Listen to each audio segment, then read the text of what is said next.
बाहर निकलता है घर के, वैसे ही वहाँ पे नंदिनी जो अंजलि होती है वो पहुँच जाती है।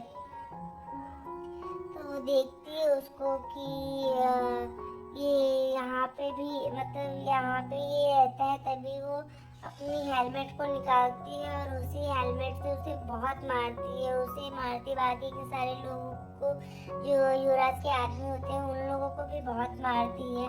और फिर वो बोलती है कि गलत काम होते हुए मैं कभी नहीं देख सकती, और पद्मा के बारे में तुमने ऐसे कैसे सोच लिया। तो फिर जैसे वो मार के उसे वहाँ से जाने ही लगती है, तभी वहाँ पे काव्या ठाकुर आ जाती है और वो उसे बोलती है कि वेल डन अंजलि, मुझे पता था कि तुम कैसे अपनी सुहागरात छोड़ के आ सकती हो, तो तुम्हारे लिए तो मैं सिर्फ एक नाटक रचा हुआ था, क्योंकि मुझे पता था कि तुम गलत होते हुए कभी नहीं देख सकती, और कानून की कार्यवाही के लिए तुम तो बिल्कुल भी हमेशा आगे रहती हो। जिस तरीके से तुम्हारी बात कोर्ट में चलती है, वैसे मेरी बात कोर्ट के बाहर चलती है। तो मैंने बस ये नाटक किया था मेरे भाई को बेच के पन्ना को मोलेस्ट करने के लिए। तो ये सब सुन के फिर उसे ऐसा लगता है कि उसने ये चीजें जो की है वो मतलब वहां से वो छोड़ के आ गई, अपनी सुहागरात छोड़ के आई, तो जिसकी वजह से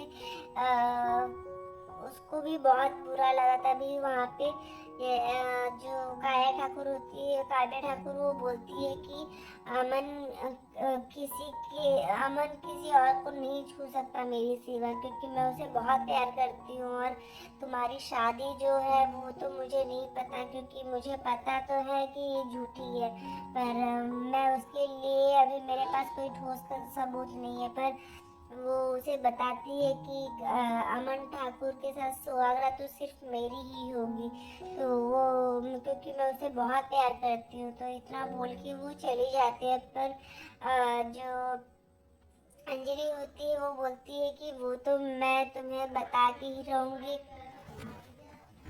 तो फिर वो उसे धमकी फिर से देती है, तो वो उसको चैलेंज करती है, जो अंजलि होती है वो काव्या ठाकुर को।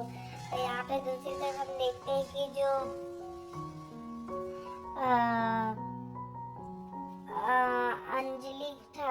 अंजलि होती है, उसके पास अमन का कॉल आता है, और उसके पहले ही उसके पापा जो होते हैं वो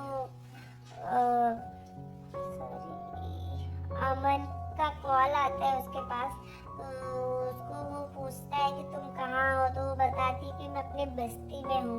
और यहाँ पे ये सब काव्या ठाकुर का ही प्लान था। उसने मुझे वो जानती थी कि अगर कुछ भी गलत होगा तो मैं ये चीजें नहीं होने दूंगी, इस वजह से वो यहाँ पे अपने भाई को भेज के, युवराज ठाकुर को भेज के पन्ना को मोलेस्ट करवाना चाहती थी। तो ये सब सुन के उसे भी बहुत गुस्सा आता है, और फिर वो बोलती है कि हमारी सुहागरात तो कभी भी नहीं हो सकती है, क्योंकि काव्या ठाकुर तुमसे बहुत प्यार करती है, और तुम्हारी सुहागरात उसी के साथ होगी। तो ये सब सुन के फिर वो बोलता है कि नहीं, सुहागरात तो हमारी होगी ही, और मुझे पता है कि मेरा प्यार तुम्हारे लिए जितना है वो कोई भी नहीं कर सकता।